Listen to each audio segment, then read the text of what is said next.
Hey everybody, I'm back with another edition of The Breakdown. Now, one of the things you may be asking besides why are you wearing a Freddy Krueger sweater is why do I call it The Breakdown? Well, I just grabbed the Freddy Krueger sweater from over off camera.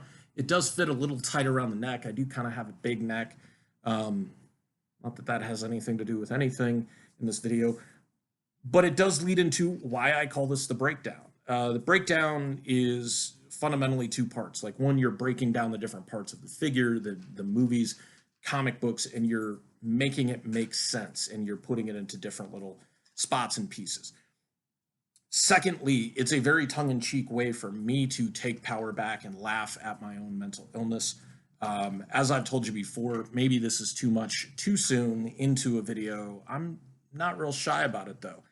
I was diagnosed at age 12 or 13, I can't remember exactly when, with obsessive compulsive disorder. That has affected me my entire life until a few years ago when I was also diagnosed with bipolar 2, which explains a lot of things that happen in my life over the course of my life. But this is also a way for me to just kind of socialize a little bit, communicate a little bit, tell people a little bit about who I am, not just as a creator, but as a person. And one of those things are if you want to support your favorite comic book creator's favorite comic book creator, that would be me. Check out the links below. That's my Ko-Fi. That is, or coffee. I don't know how you pronounce it. And I don't care. And the Teespring shop, which right now has some Bubble Patrol merchandise in it. We are also going to add some Welcome to Pleasant Falls horror merchandise, redoing the Anti-Hero-verse comics logo to be a horror logo, as well as just adding some new things while I'm also working on some other features. Now, as you can tell, like behind me, I've got a couple of new shelves. They're not new, they're actually just moved from different spots. And I'll kind of like change them and rearrange them every once in a while just to kind of fit what I'm wanting to do. I kind of want to put something else over here. Right now, it's just my printer that's out of commission at the moment, but we'll get that back up and running. But you came here for the breakdown, right? Some people might have already left, but what I'm breaking down today is one of the coolest G.I. Joe classified figures I have gotten thus far, and that includes the Snake Eyes Timber 2-pack. Now, this guy and girl were together in a plastic window 2-pack. So this was before or like right around the time when they switched it. And that is Crocmaster and Fiona. I had Crocmaster back in the day in the 3 3/4 inch line. And I got to say, I bought this secondary market. I think I paid about $40, which is a couple bucks below retail on the set. Amazing figure. So this is a bit hard to put on and take out of the hand. Of course, it's going to work really, really easy right now because it's like that thing. Take your car to the mechanic. You tell the mechanic my car's making noise. It says turn it on. Turn on the car. It'll make the noise. It's always the way it works. So first we have Crocmaster. Crocmaster is one bad motherfucker. I mean, just look at the concept of this outfit. I don't think I appreciated this back in the day. I think, you know, I don't know if he had the little oxygen set up on the original 3 3/4 inch line figure. I do remember the metal mask and there being a plug-in that was broken. So he probably did have something along those lines, and I just lost parts of it. The detail and definition on the Gator's stomach chest armor is really cool. As you can see, he's got a Gator eye and then more Gator scales for the crotch piece, or a cod piece, I think I should say. And then you've got the Gator wrist gauntlet and the metal gauntlet, which is kind of strange because, like, why would he not have either 2 metal gauntlets or 2 Gator gauntlets? I'm saying gators, croc. You know, so scratch everything I've said that has said gator. We do it in one take. We don't edit anything because we're lazy. Also, the really sweet back armor of the crocodile for this. You got some really good texturing along the pants. The belt that actually loops around the back is pretty neat instead of it looping in the front. Because, of course, how are you going to have the croc eye as the buckle piece if it loops or latches in the front? You've also got his croc skin boots. And the interesting thing is like they scale the scales a little bit differently. So I'm assuming that they would have used like the legs for the boots. This is obviously the stomach. This is the back because it's got the huge armored scales. Same thing with the gauntlet. But you got his little Bowie knife, his David Bowie knife, which also has a, I can't tell, that's just got a green grip on it. It's not supposed to be croc. And then, of course, he's got his pistol, and it's a 6-shooter. It's a revolver. Really nice detail on that.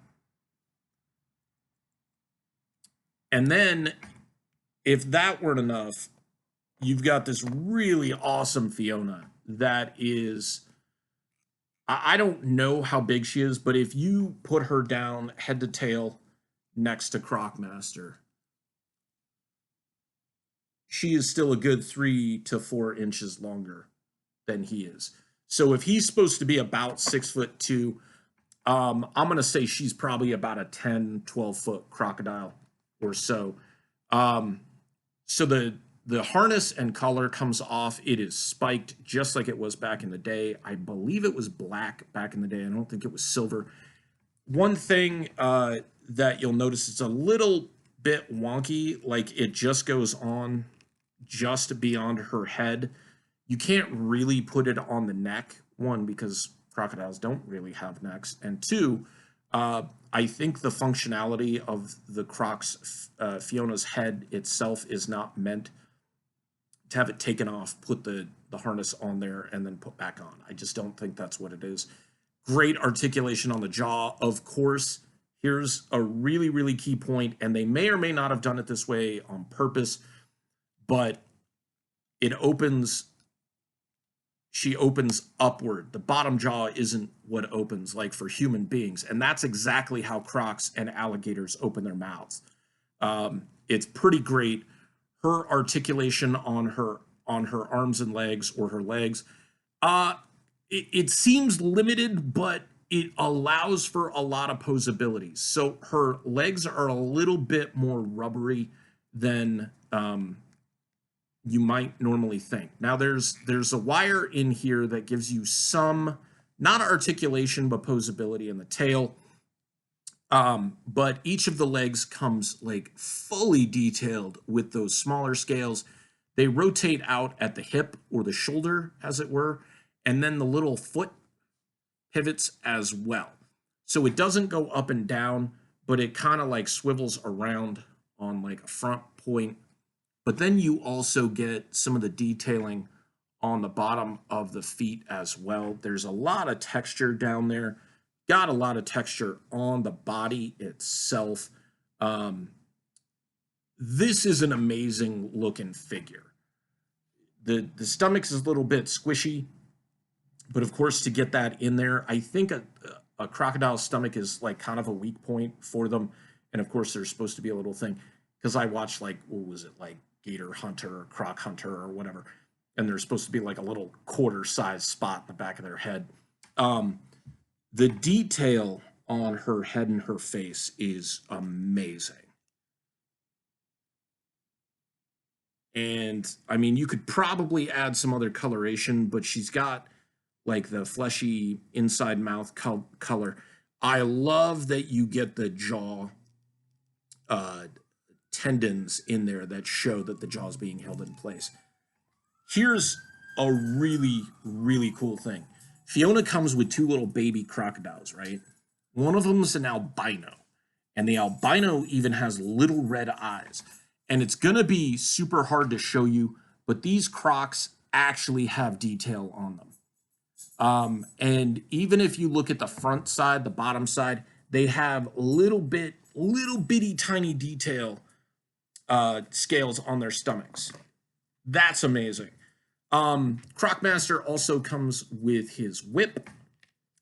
And I don't remember if he came with this originally in the 3 3/4 inch line, but he comes with the meat hook as well.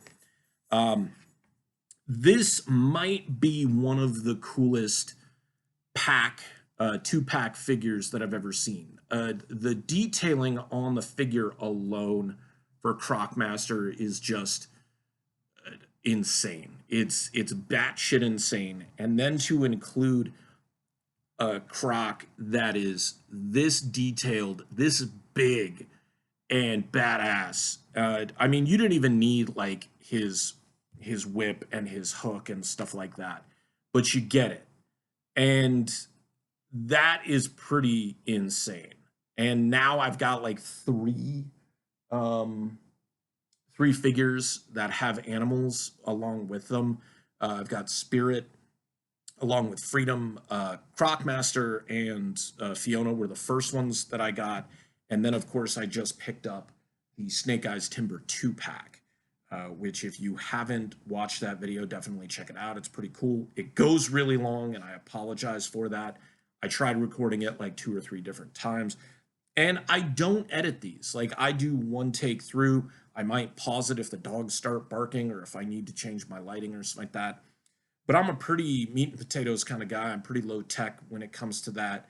And I'm not going to, do it that way. So if I would love to do each of these videos like 12 minutes or under. We're right at the 12-minute mark right now. But we're doing this based on the Meltzer scale. And I forgot to say that because when I'm grading the wrestling figures, I was grading them on a 5.0 Dave Meltzer scale. 5 being perfect. Meltzer, of course, has now gone beyond that to 6 and 7 stars, which I think is ridiculous. For me, we're going to stick to 5 stars. And this Crocmaster figure, the only detractors I have for this is that the leash looks kind of strange being right there, but it actually, when I think about it, that would be where like her neck starts. And the fact that sometimes it's kind of hard to get the accessories into Crocmaster's hands. That is kind of something that those two things are completely forgivable when the figures are built this well. Articulation is on point, as always, the double hinge knees, double hinge elbows, and just the ferocity and amazingness of the Fiona figure is...